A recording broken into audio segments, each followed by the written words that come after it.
Hey everyone, welcome back to my channel. I know it's been a minute. If you don't know me, my name is Judy. I'm a permanent makeup artist. I've been doing this for, oh my gosh, like 2022. It's almost gonna be 5 years.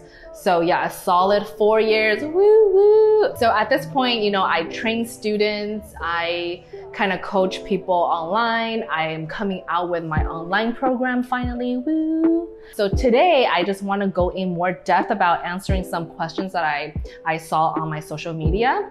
So here it goes. So recently I did a Q&A on Instagram and I had some of my followers ask me some questions. So I'm gonna answer them more in detail in this video. All right, so let's go to our first question. What are some of the machines you use or tried and you would recommend to beginners? Okay, so when I first started doing permanent makeup, I used the machine that was provided in my training and I really didn't like them. It's not even worth really mentioning what I got in class, but after I did more research for myself, I tried out these machines that I'll share with you, and this is what I use in my practice. One of my favorite is the Zion. Actually, when you buy it from the site, it has like cords that you have to connect, but we all know the industry is going cordless. It's a critical battery pack, meaning you charge this and you connect it to your machine and it becomes a wireless machine. And once you turn it on, it also allows you to adjust your power up and down, just as if you had a cord connecting to a power source. So I absolutely love this. This will run you about, I think the battery pack itself is about $280 and the machine itself is around like $580 on microbial.com. I'll link everything in the description box below. Another one that I really like from microbial.com, and this is not, I don't have any affiliation with them. This is the Flux S. I really like this one because it's already a wireless machine. So it was never a wired machine that I had to convert into a wireless. It's already a wireless machine. So I like the weight of this. It's very centered. It weighs a little bit less than the Zion. So if you were to like hold it, this weighs a little bit less. So for all the newbies out there, you don't have the strength in your hands here to hold a more weighted machine, you can definitely try the Flux S. This is what I actually provide to most of my students because I feel like they really enjoy working with this machine. It has a fatter grip and you think like, oh, it's weird that it has such a fat grip, but it actually ergonomically, it works the best with your hand. So I really like this machine. And it actually hits the skin not as hard, so it doesn't damage the skin. If you are a more strong-handed person, I would definitely recommend this machine. I have another machine. This is by the company, the mother company is Cheyenne, and if you know anything in the tattoo industry, Cheyenne is like a huge brand that does body tattoo machines.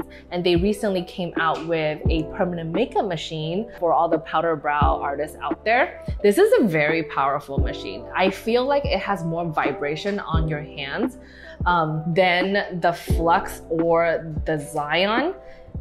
It definitely is very, very powerful. So if you are a light-handed artist, I would recommend this because it already hits pretty hard for you, so you don't actually have to use that much force into the skin. And also this, unfortunately, it used to have a wire. I just converted once again using the critical battery pack to convert this into a wireless machine.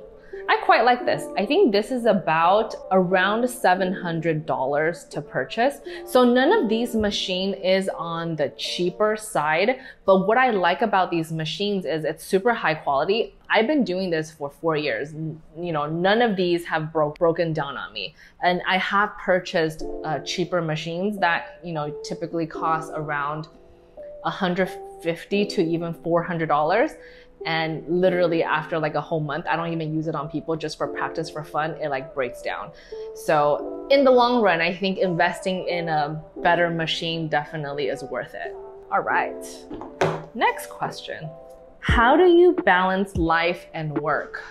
To be honest, I have a philosophy that work isn't typically what people think of work to be. I think especially if you're already in this industry and you actually love it, work doesn't really feel like work, it feels like play. Even like recording this video, it's playtime for me. Everything is playtime. Play with my kids is playtime, play at work, engaging with my client is playtime. So it's not really a balance at this point. It's just I'm having fun with my life, you know? And also I do have a team of people working under me. So the things I don't like to do, I just go, you do it. All right. Next, I am having trouble with seeing pixels when client skin turn red. What should I do? Okay, so this is a good one. There are times when the client's skin is more sensitive and then it just screams at you and it's red, it's irritated. What do you do? So recently I took a class with Christina. She's located in Dallas, Texas. She just recently came out with the Power Tonic and I quite like this stuff. When my client's skin turns super red, I put this on a cotton pad and I soak it and I put it on their skin. I leave it on for about 5 minutes and it totally kind of calms the skin down. And I'm able to see the color that I have implanted versus just their skin color turning red because it calms the skin and the red fades away in the background. It is kind of expensive though. I think it's like $25 a bottle, but if you look at the ingredients, it's high quality stuff. Again, not sponsored. I am a makeup artist, want to transition into permanent makeup industry. Any tips for newbies like me? So I recently had a student who used to work at MAC for like 7 years and she focused on brows. That was her focus. So obviously she already knew how to design a beautiful pair of eyebrows. And I think that's great because you're already coming into the industry much further along than a lot of other people who's never done makeup before.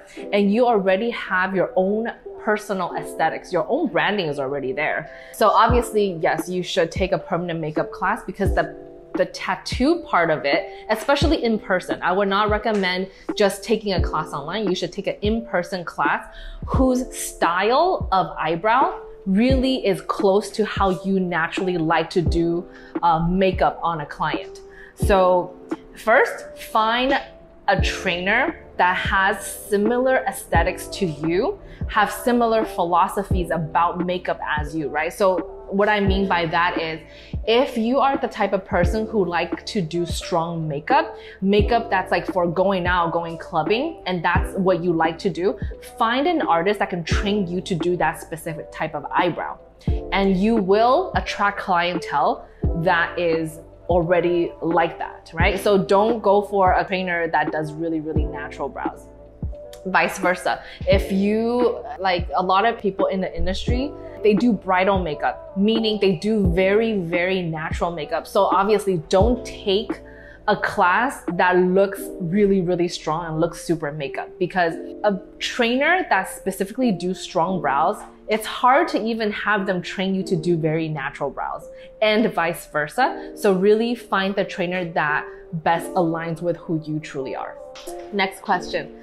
What's your favorite brand for needles? So I've used a lot of different type of needles, but my favorite one is Vertex. I know it really seems like it's sponsored because everything you can purchase from Microbial, but I really do like this specific needle.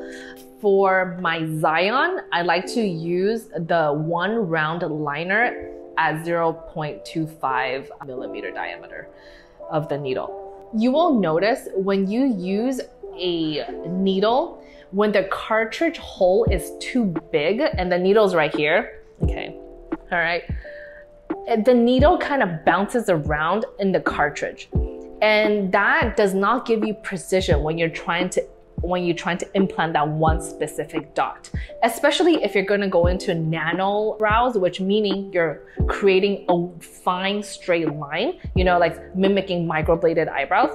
You really want the hole of the cartridge to be relatively tight to the needle. Now, of course, you don't want the cartridge hole to be super tight to the needle, because then what happens is that you don't spit out enough ink to implant the color. So there's a balance of not spitting out too much ink when you implant the color, because then where you're working gets too messy. There's like too much ink splatter as you're working on a specific area. But you also don't want the needle to be super tight because you don't spit out enough ink when you're trying to implant. What does that mean? That means every time you're doing passes, if each dot does not have a good amount of ink, you're really just scratching the top layer of the skin without actually putting any ink in. And what does that mean? You're gonna heal with no color because they're gonna go through too much of a scabbing process where after maybe 10 days, it just completely peels off their skin. So this is why I like the Vertex needle. So I use the 0.33 and the 0.25. 0.33, it's a thicker needle, so I like to use it on people's skin who's more resilient. If they're on the younger side, or if their skin just seems very porous and oily, I will use a bigger size needle. If their skin is very thin and fragile, so typically on more mature skin type, I like to use a thinner needle. But these are my two all-time favorite needles, the 0.33 and the 0.25.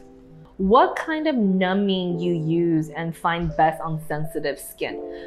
So recently I do more powder brow and I don't pre-numb anymore. Pre-numb meaning you haven't broken the skin and you're leaving the numbing on for like 30 minutes before you even go in with your needle for the first pass. Now I don't do that anymore, and I really don't think if you're doing powder brow, it's even necessary to do that. So I just use Sustain. I love this stuff. The reason why I love Sustain is it doesn't have a high percentage of epinephrine. Epinephrine is the thing that stops blood flow. I used to use Ultra Duration, but Ultra Duration has such a high concentration of epinephrine, it kind of changes the skin texture if you use it too much. And this is more of a gel consistency, so I feel like it doesn't dry out the skin. So I really highly recommend Sustain. It's basically blue gel. If you use blue gel, it's about the same thing.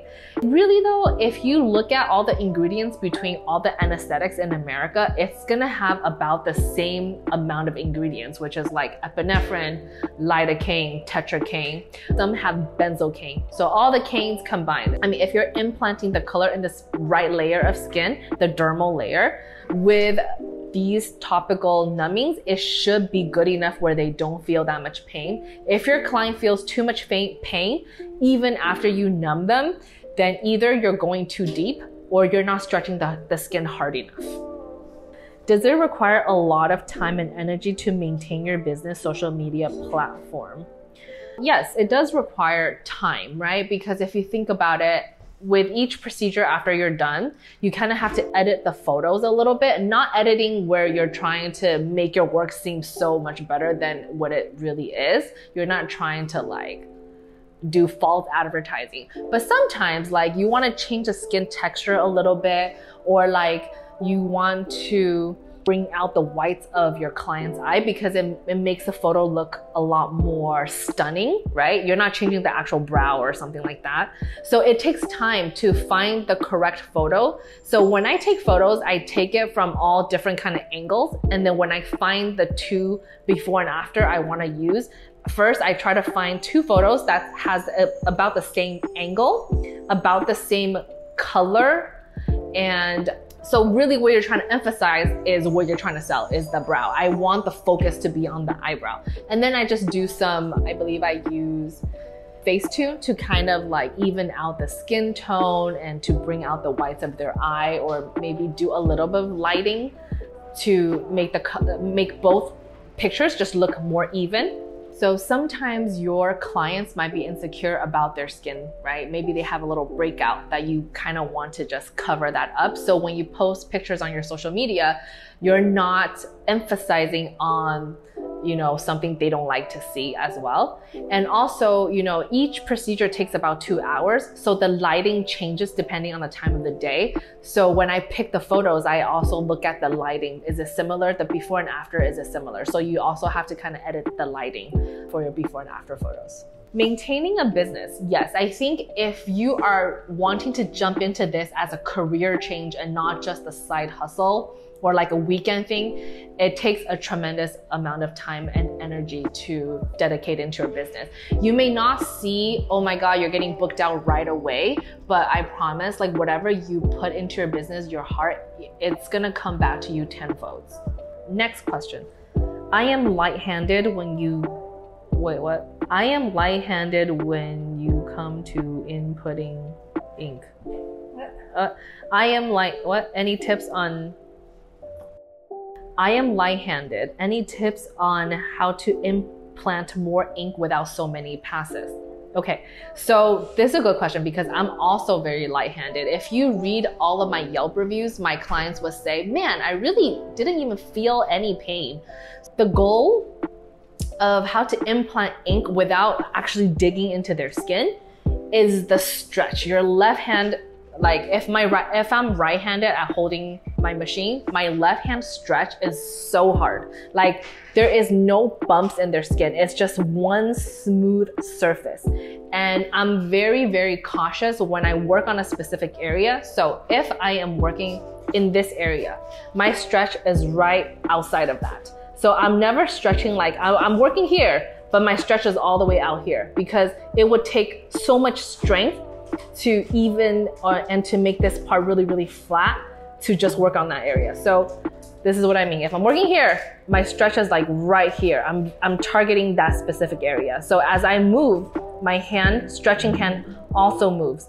And one thing is I also find a very straight surface when I work. So I work with my client's brow bone, right? If it's really rounded, I move their skin trying to find a very flat surface. So the stretch is very, very important when it comes to implanting the right amount of ink.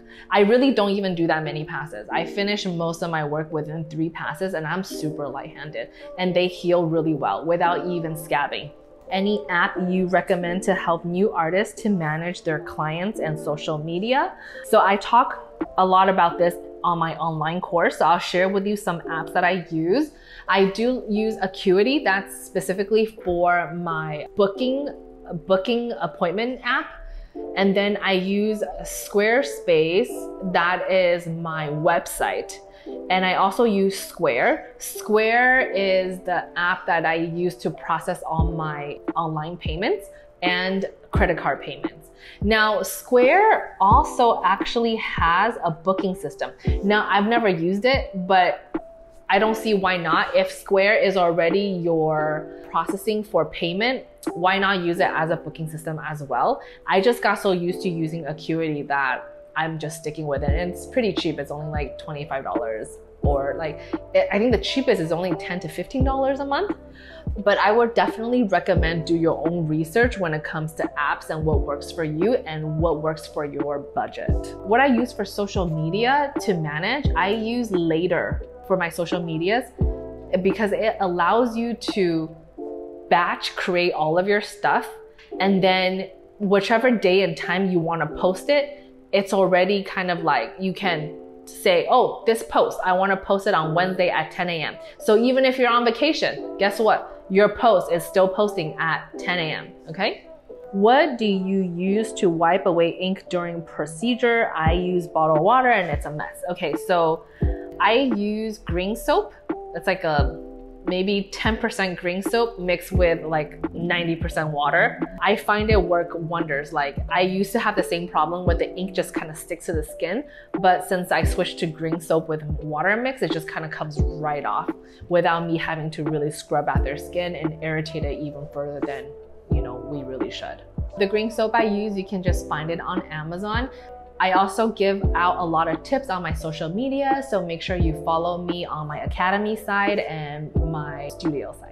All right, I had a lot of fun doing this. I hope you learned a lot from this video. If you have any questions, comment below what you want to know next and maybe I'll do another video similar to this. I am a lot more active on social media, so if you want to DM me about anything, please feel free to follow my social media.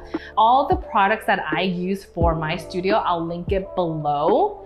And please hit the subscribe button and like this video. Yay!